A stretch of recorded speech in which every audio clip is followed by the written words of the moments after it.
Yeah, is that better? So thank you for bearing with us on the technology side of things.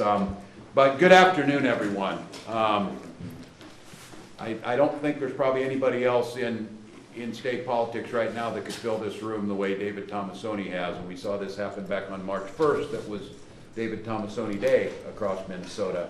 I will note that this is our first official bill signing and the largest crowd in this room since March of 2020 to come back. It feels appropriate to be back for this important piece of legislation and also a celebration of the work of not only Senator Tomasoni, but this bipartisan group of legislators and advocates here.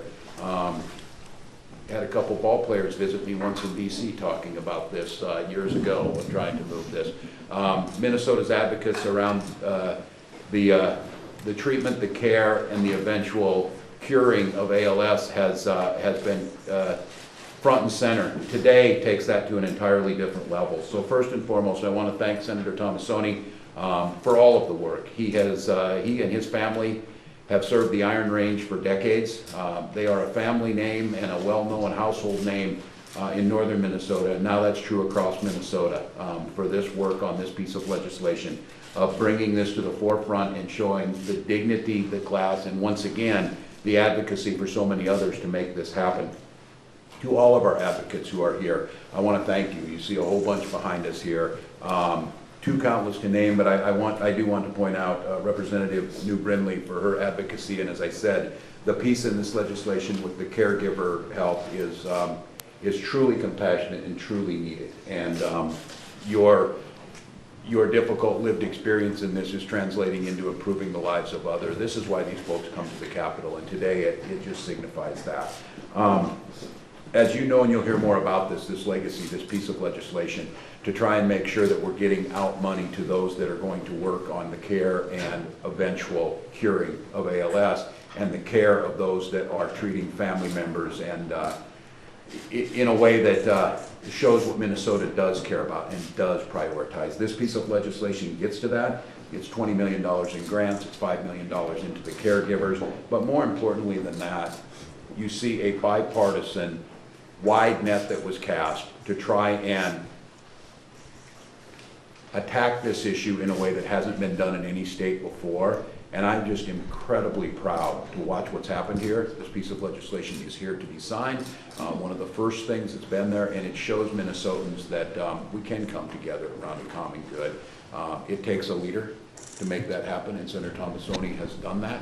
And this bodes well for Minnesota. So I am going to, in a moment, proudly sign my name to a lot of hard work over a lot of decades that was brought together with Senator Tomasoni and these legislatures to make a reality. And with that, I'm going to turn it to our friend and our champion of the day, Senator David Tomasoni.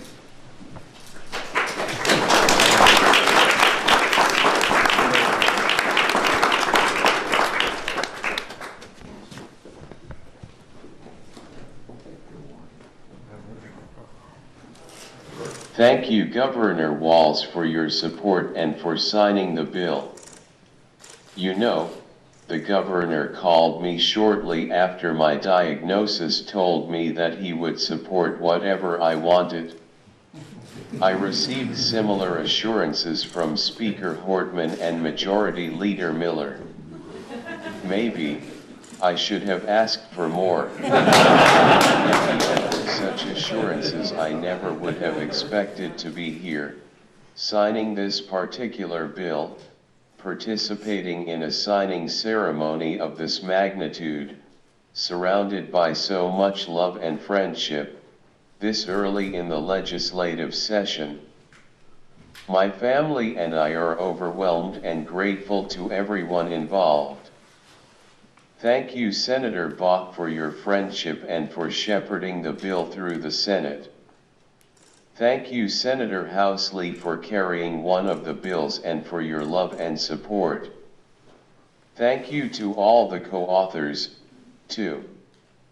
Representative Lisselgaard, you were absolutely great and I admire and love you, brother. Thank you, Representative New, you lived it. Nothing is more powerful than hearing a first-hand, emotional account of the effect ALS can have on a family.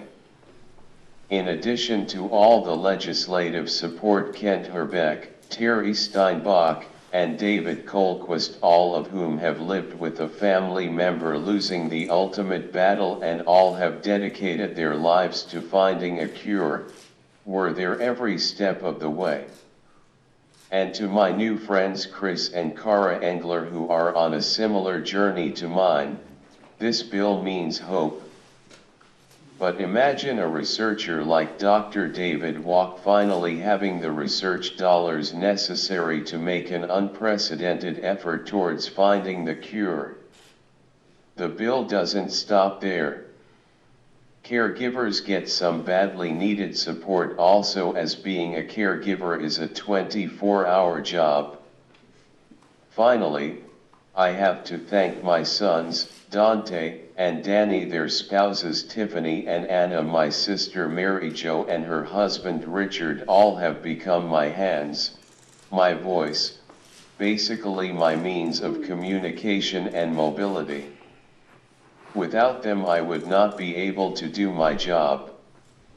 The ultimate thank you is to my legislative colleagues. This is about making the future better. We can all be proud of that. This is truly a good day.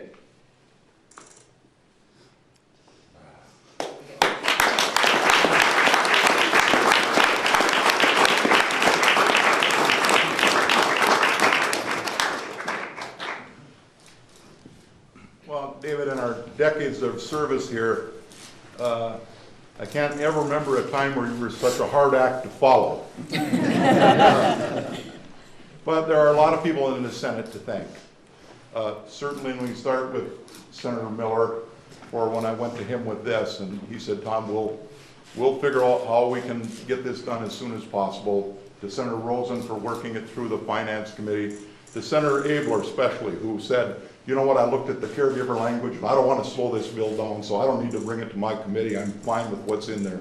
That's unusual for a chair to do that. So Jim, thank you for your willingness to do that we could expedite this as quickly as we could. And to Senator Melissa Lopez Franzen, thank you, Melissa, for your willing to bipartisanly suspend the rules so that we could take a couple days out of this process and move it along even faster. And to all of our colleagues, this got 2 committee votes, 2 floor votes, never got a no vote.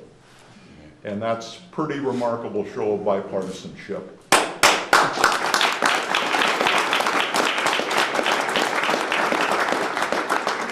So, and I've moved a little bit of legislation through the legislature in my years, and this one, I think I can say I've never ever carried a bill that I thought was so full of hope. I will never forget the day last June when David came into our suite up on the 3rd floor here, and he had been doctoring on Fridays. And he came in on Monday morning, and I immediately went into his office and I said, David, what did you find out at the doctor Friday? And he had a hard time getting the words, and he said, I've got ALS. And I said, well, David, what's the prognosis? And he said, Tom, they told me there's nothing they can do. So my hope, and I know David's hope for the bill is that someday somebody's friend or family member is going to be able to come home after a diagnosis and say, there's something they might be able to do.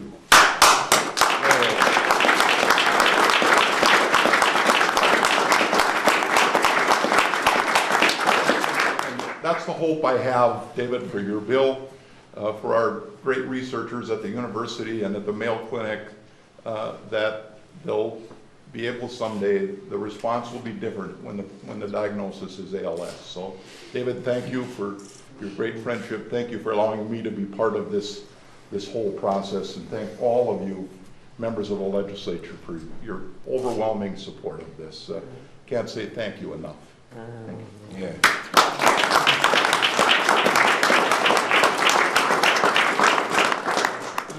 Probably not going to say a whole lot because I don't want to get too emotional, but we're here today because Senator Tomassoni looked adversity in the face. And he took this moment and he used himself to help so many others. And he is a true friend of mine. And he took me underneath his wing. And he showed me that it wasn't about Democrat or Republican. It was about your district and it was about people. And if there's one thing that anyone can learn from Senator Tomassoni, love solves everything and hate solves nothing. And Senator Tomassoni, I love you with all my heart, my dear friend.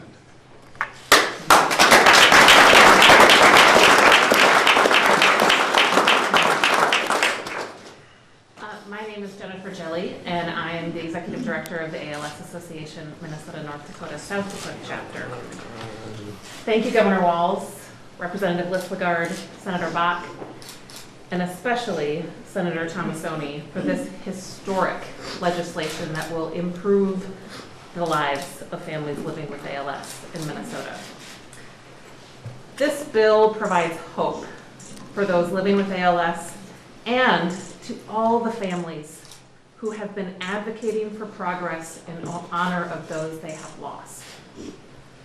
Senator Tomassoni, you are amplifying the voices of those living with ALS and shining a very bright spotlight on the urgent need for ALS research and the importance of supporting caregivers.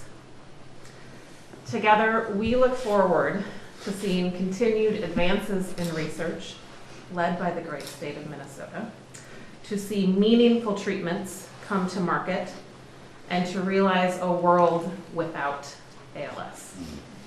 Thank you.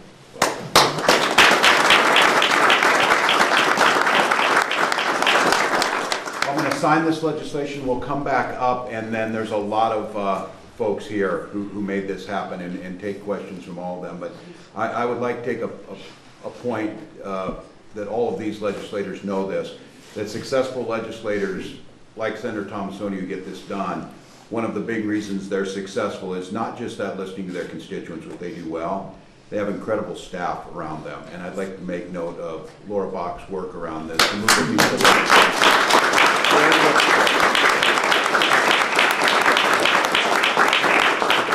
very difficult to do. It takes expertise, it takes a steady hand, it takes persistence, it takes someone who understands how things work. And you heard the talk about this, of what it took to bring this group up here and make this happen. That is a true professional, and this place is filled with them that learn from those who do it so well, like Laura. So Laura, thank you for that, and let's make this law.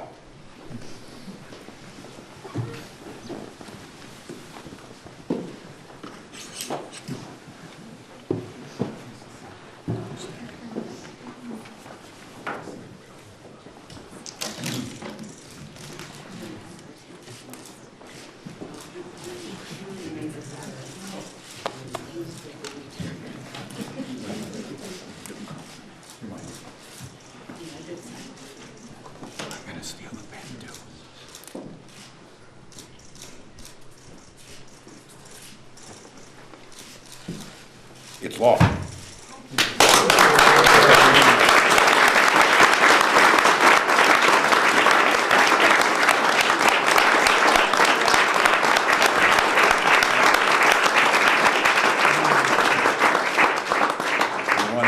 There's a whole lot of folks that made this happen so that we can get them into the hands of each of these legislators. Got some baseball cards you want to sign. Those are a lot more popular and more valuable.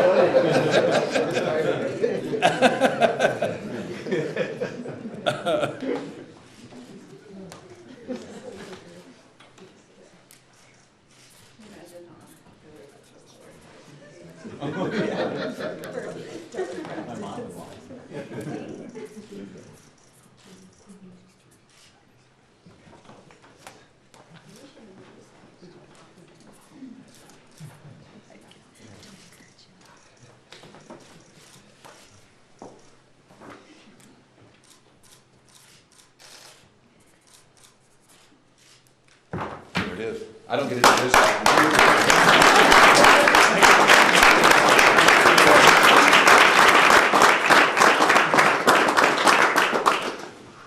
Well, please, to anyone for the press, open questions to Senator Tomassoni and this incredible team. Let's do on topic. Well done. Our friends want you to build a proposal. You taking questions? now? Sure, yes, I'm sorry. Who can answer the question about this 20 million for research? Who can apply for it? How is it likely to be accessed and used? I know the University of Minnesota does a lot of work with neurodegenerative diseases. Are they like one of the potential candidates? Where's Laura? The experts on this, yeah, go ahead. The money will go to the Department of Health and Human Services, to the Board of Aging, and then they'll develop a grant program. The bill lists some criteria for successful applicants to meet in order to be successful at it. I hope we have a lot of applicants. I mean, I know Minnesota's got some brilliant minds here, and we've done things before that changed the health of the world in this state. And this provides an opportunity potentially to do that again. I mean, I've been to Medtronic's headquarters and saw the very, very first pacemaker that was invented in this state that changed the health of the entire world. And I think this research money, some brilliant research minds in Minnesota are going to come forward, apply for money over at HHS, and hopefully we're going to advance the ball. So, Senator, money like this and money for paralysis patients that the legislature has passed before for research, is this kind of groundbreaking stuff for the state to get this directly involved and help maybe seed some of these programs? Well, I think in medical research it probably is. We probably haven't done, I can't think of a time we've done something like this before. We create a lot of grant programs in state agencies, but in HHS probably not so much.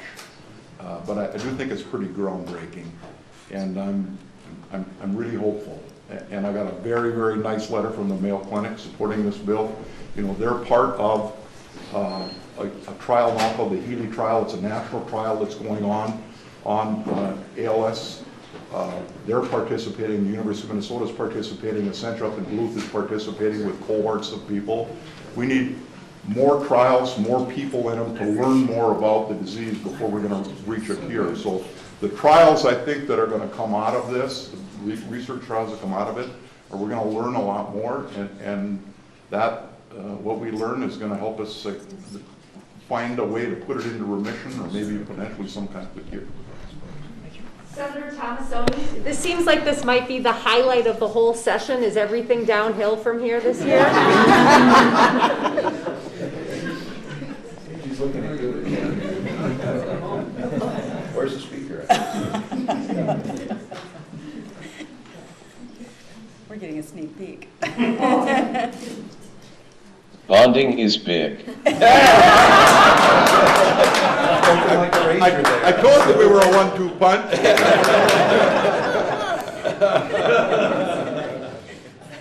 What type of support will caregivers receive with this $5 million? What will it go towards specifically? It's great. So we actually changed the language for caregivers at these podiums are not made for we actually changed the language on caregivers to ensure that this could go for direct support and provide home health support for families. When you are diagnosed with ALS, you immediately qualify for disability, which puts you into Medicare. And home health is only available under Medicare if there is an expectation, a reasonable expectation of returning to a baseline of health. Well, unfortunately, ALS is a degenerative disease, and there is no returning to a baseline of health. So families really need that support in additional home health support. The ALS Association, there are several people here from the ALS Association, and that's one of the things they provide to families now is some limited respite care through home health. And so that's the hope that these dollars will be able to go to provide that kind of support for families. For someone with the ALS Association, can you please talk about the scope of the actual amount, 20 million, when you compare it with what the Ice Bucket Challenge has raised historically? This is a big percentage. How does it lay in to the overall state of research funding? Thank you so much for asking that question. If those of you might remember, in 2014 was the Ice Bucket Challenge, which brought in $115 million nationwide. So $20 million is a pretty significant bump. And what I can say is that that $115 million really was a shot in the arm for research. Since that time, researchers have identified 5 new genes associated with ALS. We have more drugs in the pipeline now than ever before. So this $20 million is really going to continue that momentum.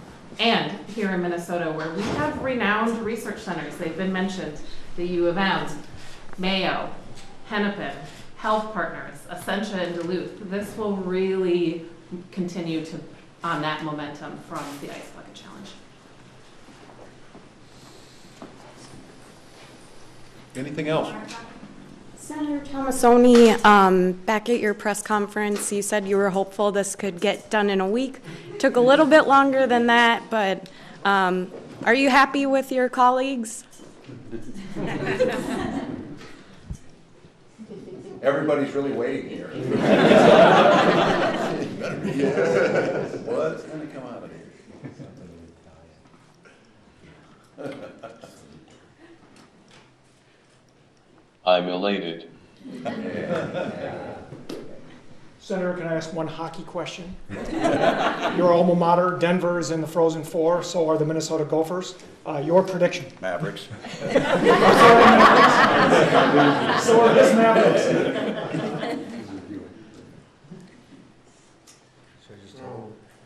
No. Didn't take the bait. Still a politician.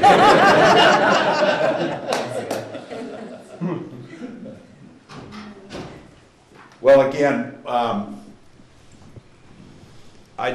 grateful for this group of folks, for all the advocates, and I think Minnesotans see this. The word hope came up numerous times in the sense of working together to improve lives. It's a great day.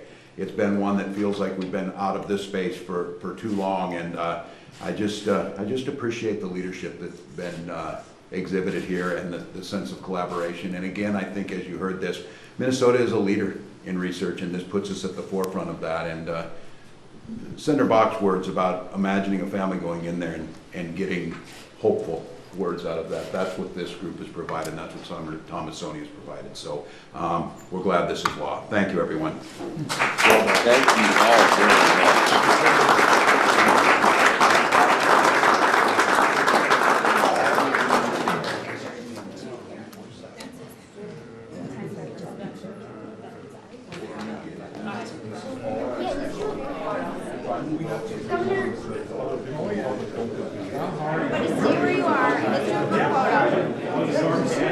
Yeah, good to see you. You too. Oh, yeah.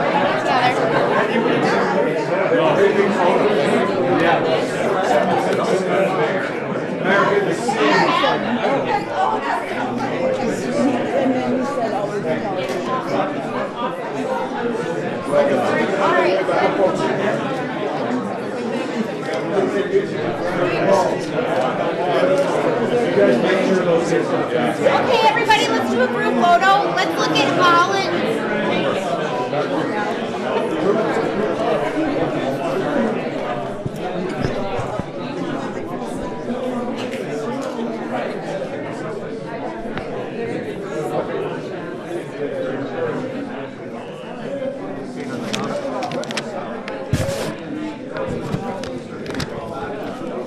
Governor, I think we're going to do a group photo if you want to just look right here at Holland. Yeah. Let's look at Holland right here in the middle. Squeeze everybody in. This will be good. Everyone look right here. Is everybody ready?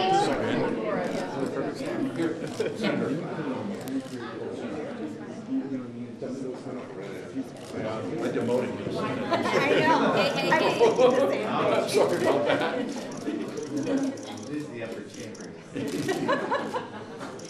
I don't think you guys have ever told us that, ever. Right?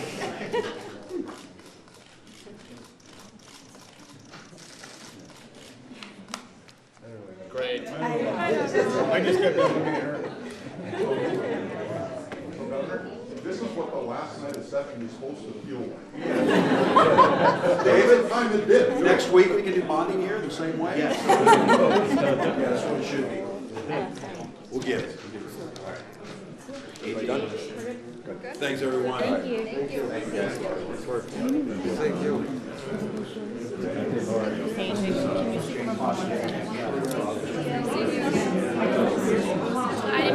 back there.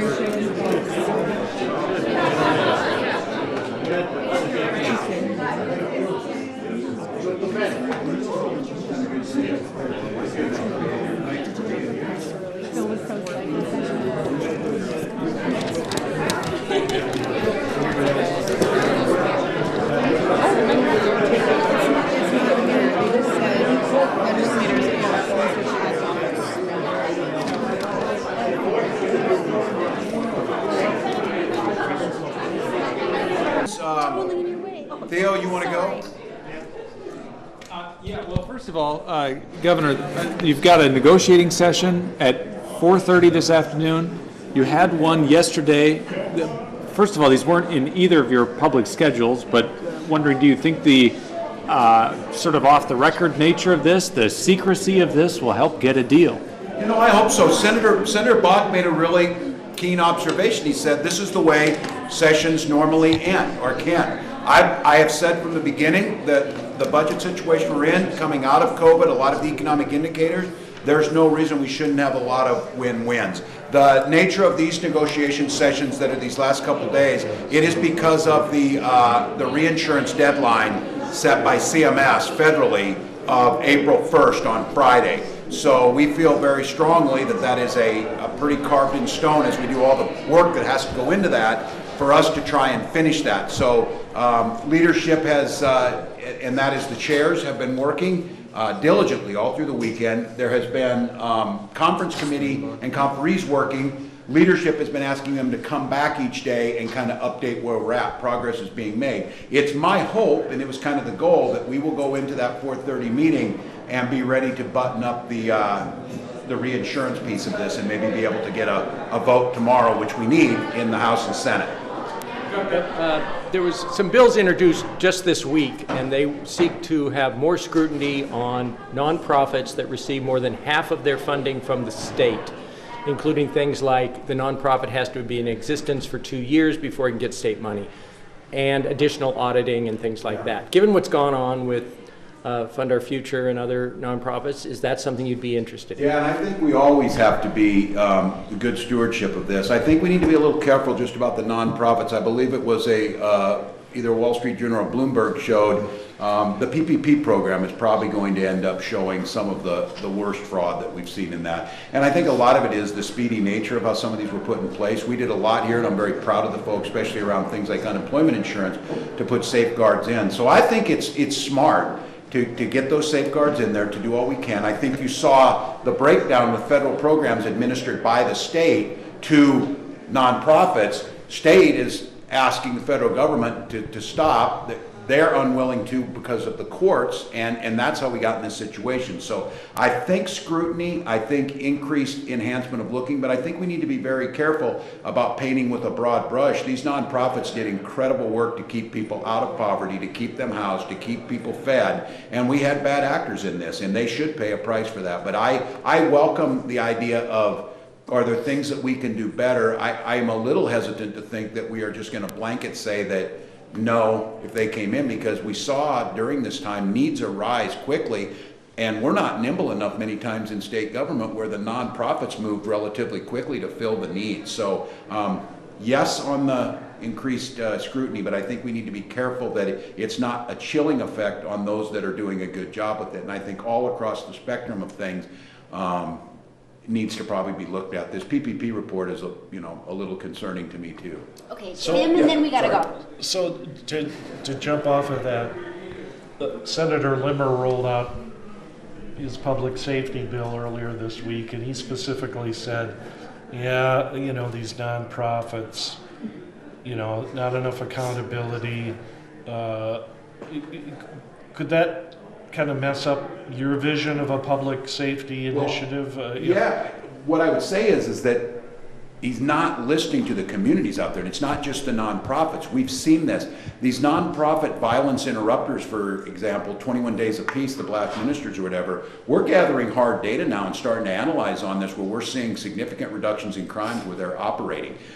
They have fiscal agents like the YMCA of the North that acts as a fiscal agent. I think putting safeguards in place to make sure that that's there. Many nonprofits are just so small that the accounting piece of that's why I think having the fiscal agents in there. On this issue around public safety, our proposal offers up $300 million to use by the communities for they see fit. That'll be hiring officers, hiring social workers, upgrading their 911 system, getting cars, whatever it might be. But there's also the piece of this that these groups out there will tell you, as at these roundtables, the police and the mayors and the folks will tell you, we're reducing our crime rates because we're working in partnership with these groups. So I'm a little bit concerned that we're going to see this backlash, and I'm as irritated as anybody, and I'm especially irritated because we were pointing this out to folks that we need to make sure that that money was going where it needed to. But I don't think this is a throwing the baby out with the bathwater piece, that I would really encourage them to look at these groups that are having measurable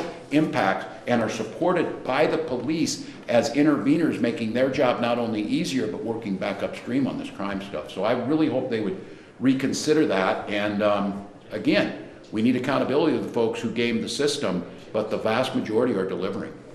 And before you go, do you anticipate a deal being reached solely on reinsurance by April 1st, or do you expect that would be tied more broadly to some of the other areas you've been negotiating? I think and this is just because of the need on this, is I think what you'll see is in the next 24 to 48 hours, a deal around reinsurance alone, and then a continued discussion around what I think is an easy fix: replenish the UI system, pay the frontline workers, have $7 billion more to deal with investments in education, public safety, tax cuts, if that's what wants to be debated. I'm still reiterating to folks, there isn't a world that exists where each one of us gets exactly what we want, but there is a world that exists where we get a lot of what we want, and that Minnesotans see, whether it's money in their pocket right now to reduce the costs that they're seeing at the grocery store and the pump, or whether it's making sure we avoid some of these tense situations in our school districts where we're able to make sure that the resources are there to avoid that. So I think this will just be the first one, but I do believe that legislating is about people, and it is about momentum. It is about camaraderie. It's hard to ignore something like this together, that we're investing public dollars with both private and public institutions to figure out something that can improve lives. This is kind of the juxt of what we do, and you can feel the sense of goodwill that was in here to try and get this. That could be applied to a lot of things. I really think we have to all be willing to take yes for an answer, because I think we're there. I often say I don't want to negotiate with myself. In this case, I'm willing to negotiate a bit with myself because I think that there's easy wins here. So we'll get this reinsurance piece done. This bodes well for us. I know there's movement around the drought relief package that was still out there. There are movements out there, and there's pieces of legislation being introduced that I think can make a difference. The public safety piece, there's a best of all worlds in that we can make sure that we're listening to public officials, we're doing the things to reduce crime rates, but we're also looking back upstream. So great to see you all, and hopefully we have good news around this reinsurance coming up soon. So thank you all. Thank you. Thanks, Dave.